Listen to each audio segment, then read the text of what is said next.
안녕하세요. 예술 분재원 순을 짚는 남자 제목을 잘못 정한 것 같아요. 이재룡입니다. 뭘또 시비를 거시려고? 예? 뭐라고? 아, 간만에 나무보다 큰 남자. 그동안에 나무가 더 커 보였는데. 아, 그랬어요? 예. 자, 여러분들은 지금 세지소사 하나를 보고 계십니다. 근데 그냥 미친 것 같지 않아요? 예. 아니, 지금 여기가. 공이 장난 아니에요. 그거 한번 재줘봐서요. 한 5cm 넘는데? 한 7cm 나오겠는데? 정확하게 저도 모르겠지만 5cm는 넘고. 아마, 예, 이 예술 세지소사가 봐보세요. 아이, 잘 안 보여요. 봐보세요. 7cm가 넘네? 네, 7cm가 넘어요. 8cm 정도 나오네. 예. 아니, 이런 미친 나무가 하나 있었네? 못 봤는데, 나도. 나도 못 봤습니다. 근데 이 분을 큰 게 쓴 게 아니잖아요. 저번에 저거 할 때도, 저거 할 때도 못 봤는데, 이렇게 있는 것은. 그러니까 이 나무가 지금, 어쩌다 이렇게 빠졌는지는 모르겠는데, 여기 지금 고무도 들어있거든요? 그래? 예, 고무, 합판 작업할 때 썼던 고무 있잖아요? 예. 그것도 들어있는데 이게, 그러면 내년에 분갈이 해야 되겠네. 이 당연히 분갈이를 해야죠. 예. 근데 지금 이 뿌리 모양이 우리가 좀 독특하잖아요, 지금 현재. 예. 왜 그러는지 혹시 아시죠? 설명 좀 해주세요. 예? 이 뿌리가 왜, 거를, 그 밑에, 우에는 털어내고 밑에다가 예술토 집어넣어서 그러잖아. 근데 지금 위에를 이렇게 털어낸 이유가, 이제 뿌리가 햇볕을 보면 빨리 굵어지거든요. 그러니까 이제 뿌리가 사방으로, 지금 이렇게 지금 골고루 했는데, 그래서 사람들이 이제, 그래, 초보자들은, 이렇게 뿌리 노출되면 안 죽어요? 근데 끄트머리는 흙 속으로 들어가시니까 상관이 없는 건가요? 그리고, 이렇게 좀 위에 이렇게 나오는 것들을 잘라줘가지고, 뿌리 모양을 갖다 이렇게, 가지처럼, 그 흐름을 갖다 만들어주는 게 좋거든요? 그러니까, 여기 이렇게 살살, 위에 노출된 걸 잘라내는 작업을, 요렇게, 그러니까 봄에 싹이 트기 전에 위에 겉을 싹 걷어냈잖아요. 예. 겉을 걷어내가지고 지금 이렇게 심었잖아요. 예. 그 다음에는 이제 이렇게 뿌리 위로 드러나가지고, 이 잔뿌리가 위로 드러난 것들, 이것들 다 정리해 놓으면은 벌써 여기 조금 몇 개 자르니까 깔끔해지잖아요. 예. 그러면 요 뿌리 긴 그 줄기들, 뿌리 줄기들, 요런 것들이 이제 드러나면서 요거 또 정돈되고 깔끔해지겠죠. 그러면서 이 뿌리빨이 더 굵어진단 말이에요. 요 처음 공개하는 거죠. 예. 그래서 이렇게 나무를 갖다가 하면은 이렇게 그 햇볕 아시죠? 이 뿌리가 햇볕에 노출이 되면은 뿌리는 더 이상 뿌리가 아니다라는 거. 줄기화되잖아요. 그러니까 뿌리이면서 사실 끝에 가서는 뿌리고 드러난 부분은 전부 목질화가 되거든요. 목질화를 시키는 거거든요. 그러니까 나무를 갖다가 이런 식으로 만들고 또 우리가 잔가지 늘려가듯이 다음 분갈이 때 또 짧게 자르면은 거기서 또 가지가 뿌리가 분개돼서 나오겠죠. 그렇게 만드는 겁니다. 그래서 오늘은 아까 여러분들한테 영상에서 얘기했던 것처럼 사실은 이 뿌리를 얘기하려고 했던 게 아니고 이런 상태로 여러분한테 이제 선보이는 것이 처음이어가지고 왜 이런 짓거리들을 하고 있는지 그 이유를 여러분들한테 설명을 해드렸습니다. 그러니까 위에 드러난 뿌리를 이런 것들 다 정리한다라고 해서 나무에는 거의 타격을 주지를 않습니다. 그렇죠. 밑에도 뿌리가 많은 들어있는 뿌리가 훨씬 더 많거든요. 그러니까 그렇게 해서 완벽하게 팔방근을 만드는데 예를 들어서 이렇게 뿌리가 이렇게 뜨잖아요. 그럼 이렇게 눌러가지고 만드는 방법도 있고 또 하나는 그건 날아가도 될 것 같아요. 와서 하든지요. 알았어요. 이 모습을 영상으로 또 찍어갖고 보여주셔야 돼요. 그러니까 밑에 그 뿌리가 있으니까. 이 밑에 뿌리가 많기 때문에 사실 이 정도 뿌리는 잘라줘도 이 나무한테 전혀 타격을 주지를 않죠. 그리고 또 하나는 요 뿌리가 이쪽으로 또 계속 커나가잖아요. 나중에 뜬 뿌리가 되기 때문에 요런 것들. 그 다음에 이렇게 여기를 확대해서 보면은 뿌리 하나가 이 위로 이렇게 타고 넘어가거든요. 이런 뿌리들도 이렇게 다 제거를 할 수 있어가지고 그렇죠. 뿌리빨을 만드는데 도움이 되는 한 가지 방법이다라는 거죠. 이 뿌리를 일부 노출을 시켜가지고 위에서부터 뿌리를 잘라가면은 뿌리빨을 넓혀가고 또 뿌리빨을 유지하는데 상당한 도움이 될 수가 있다.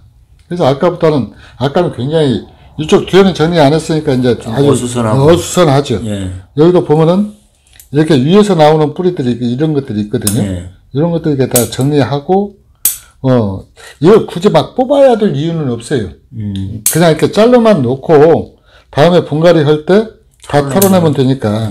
근데 이렇게 위로 솟은 뿌리들, 이런 뿌리들을 갖다 이렇게 깔끔하게 정리를 해놓으면은 이 나무가 훨씬 돋보이죠. 그렇지. 근데 이게 10년 동안에 지금 이렇게 컸단 말이에요. 그러니까 손가락 굵기 하긴 손가락이 요 정도 엄지손가락 굵기만한 거 출묵떴다라고 그러면은 이거 완전 저 단풍나무 근장인 것 같은데. 단풍 진짜요. 예. 진짜 단풍나무 근장하고 맞먹겠네. 아니 이제 단풍나무를 산단풍나무 저런 식으로 이제 기르잖아요. 목대를 해가지고. 예. 근데 하여튼 나무가 제가 볼 때도 약간 미친 것 같기는 합니다. 그래서 위에 이렇게 뿌리들을 갖다가 이렇게 정리를 해가지고 또 이쁘장하게 만들면 되는데, 저는 이제 그렇게 생각을 하거든요. 이 소사나무 뿌리, 이게 단풍나무 팔방으로 쫙 뻗잖아요. 네. 근데 사실 단풍은 그렇게 키우기가 굉장히 쉬워요. 근데 소사는 굉장히 힘들거든요. 그렇죠. 근데 소사를 굳이 단풍처럼 그렇게 막 만들 필요는 없죠. 없다. 좀 자연스럽게 흘러가도 될 것 같아요. 아니, 근데 이거는 지금 자연스러워요. 네. 그래서 지금 본의 아니게 지금 오늘 엉뚱한 얘기를 지금 우리가 자꾸 하고 있잖아요. 그 누가 시작했는데? 글쎄요. 선생님이 했잖아. 그러니까요. 그래서 이걸 저는 이렇게 세지소사를 볼 때마다 이걸 누가 키웠지? 하는 생각을 자주 합니다. 경이스러워요. 내가 봐도 경탄스러워. 아니, 제 엄지손가락하고 한번 이게 굵게 한번 비교 한번 해보십시오. 굵은 쪽으로, 넓은 쪽으로 됐으니까. 요게 10년 만에 이렇게 굵어졌단 말이에요. 그렇지. 땅에서 굵어지는 것은 아무것도 아니죠. 근데 화분에서.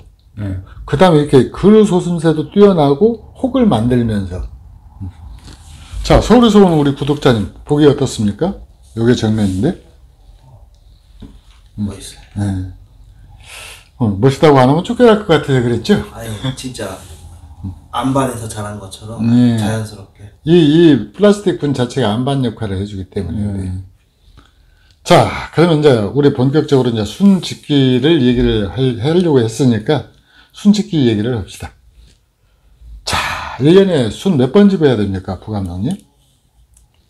자기 맘이지. 아, 자기 맘입니까? 한 번에 끝내는 사람도 있고, 한 번 끝내는 사람도 있고. 최소 한 3번 이상은 해야 된다고 보는데. 모든 나무가 그런 건 아니죠. 그러죠. 이 세지소사의 경우 특히 그러죠.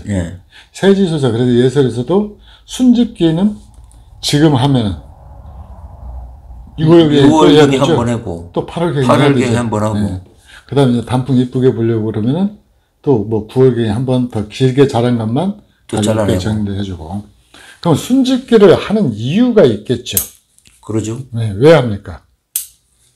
아, 그 답해주려고 그 촬영하는 거 아니에요? 그 나한테 물어보려고 촬영하는 게 아니잖아요. 자, 그러면 우리 뭐 학교에서 시험 봤던 대로, 그 거시기를 하죠. 뭐, 오지선다형은 복잡하니까 우리 세대는 사지선다형이었잖아요. 자, 1. 심심해서 할 일이 없으니까. 그 다음에 2. 길게 자라서 어수선하니까. 그 다음 3. 속가지를 밀생시켜서 나뭇가지를 빽빽하게 하려고. 4. 이것도 저것도 아니고 그저 심심해서. 몇 번 같아요? 답이 2개인데 나는. 답이 2개예요? 어수선하고 일단 2번. 그 다음에 3번. 그 다음에 또 일부 좀 소사나무가 없는 사람, 나무가 좀 없는 사람들은 심심하고 그러면 좀 만지고 싶을 때 할 수 있는. 자, 그래서 이런 문제는 학력고사에 출제할 수가 없습니다. 복수 정답에다가 애매한 답이 있어서.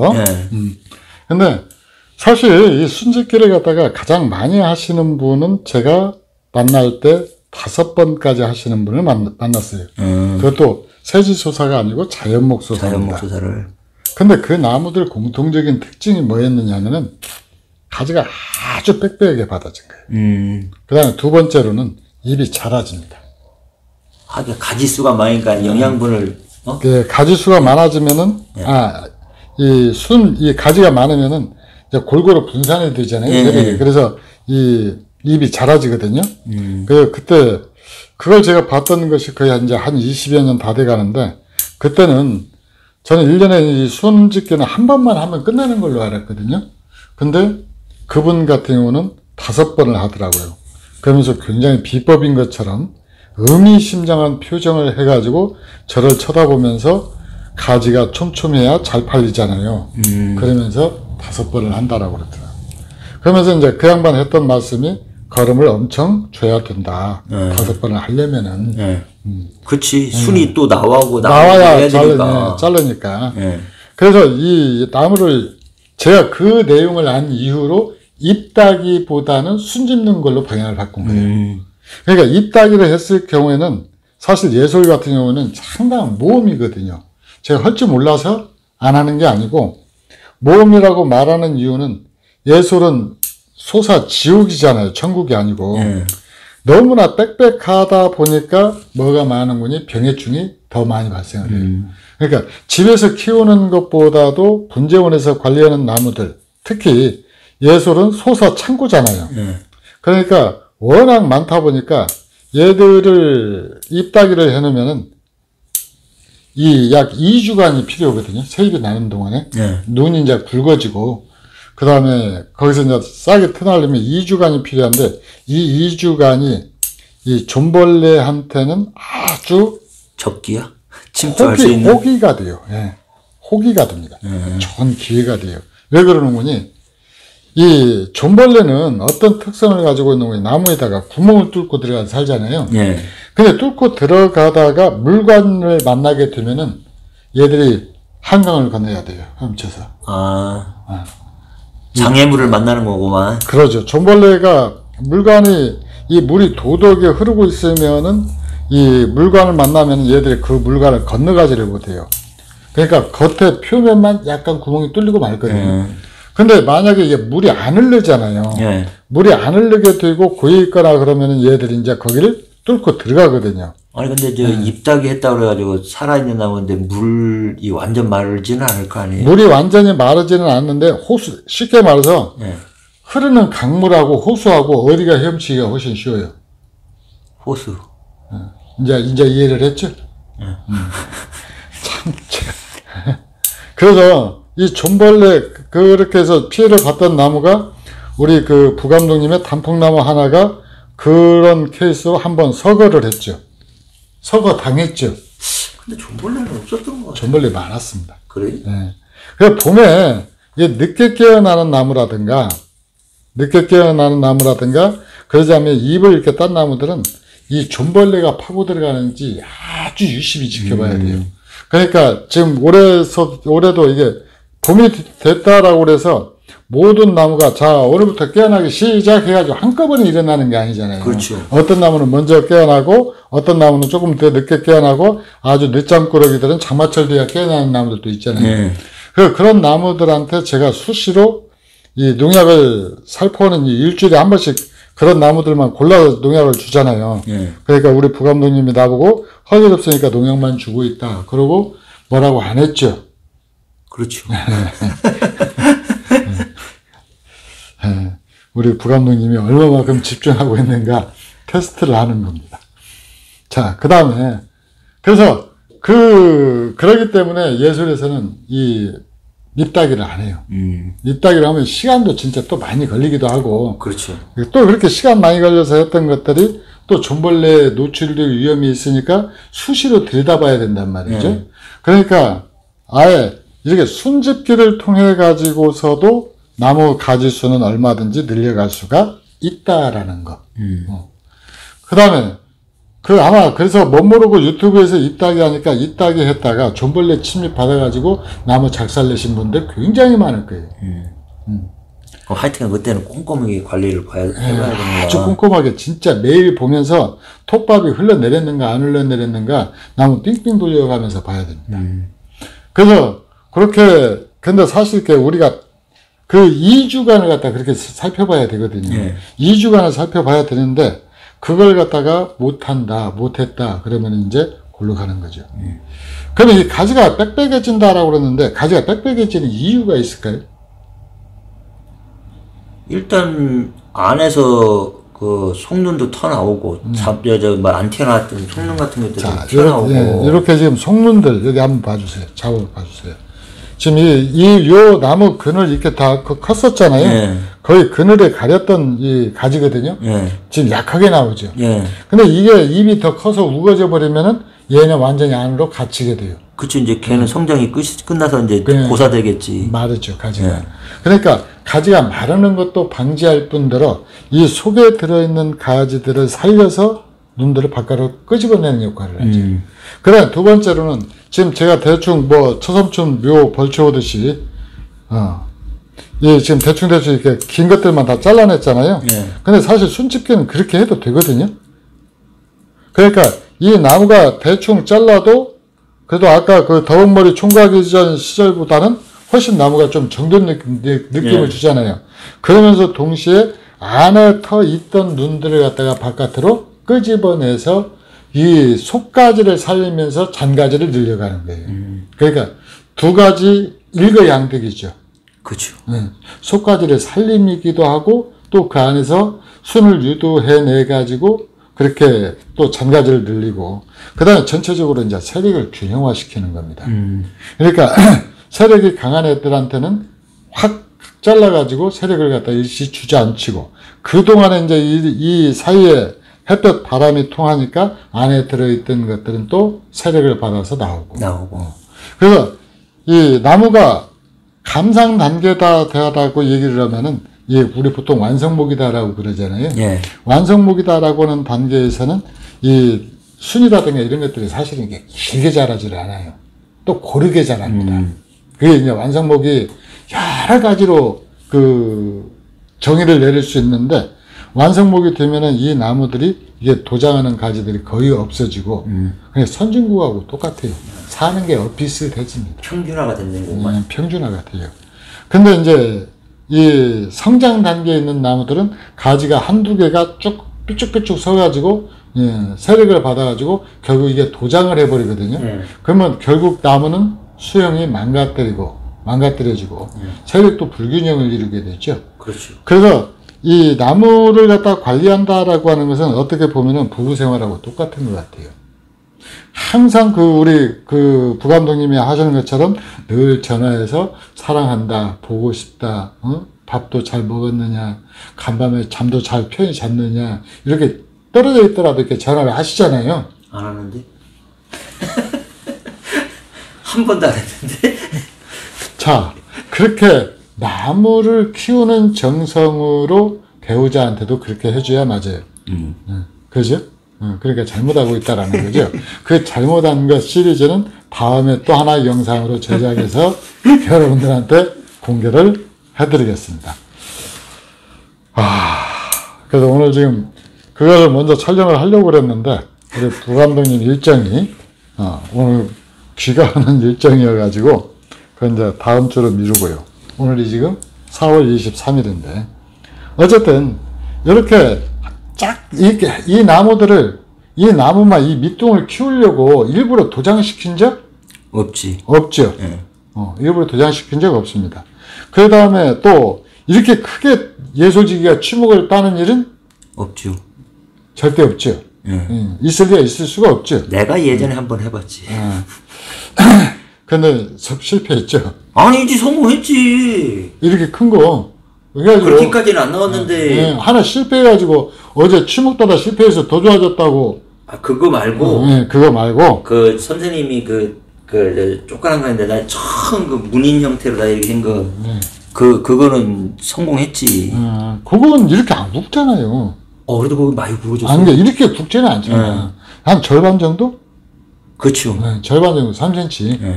그때 한테 밋밋하게 올라갔는데 거기가 좀 근장 쪽이 좀 넓어졌더라고. 자, 그렇게 해도 밑부분 이렇게 굵어진다라는 거. 굳이 도장시키지 않아도. 또 이게 예설표 세지소사의 특징이기도 하죠. 그러죠. 손가락 굵기가 지금 팔목 굵기, 거의 팔목 굵기하고 비슷할 것 같은데요? 근데 이제 이쪽으로 보면 팔목 굵기보다 더 굵은데? 그런데? 그러죠? 이렇게 보면은 비슷하죠? 비슷하고. 한번 재볼까요? 오, 팔목 굵기보다 굵어요. 굵어요?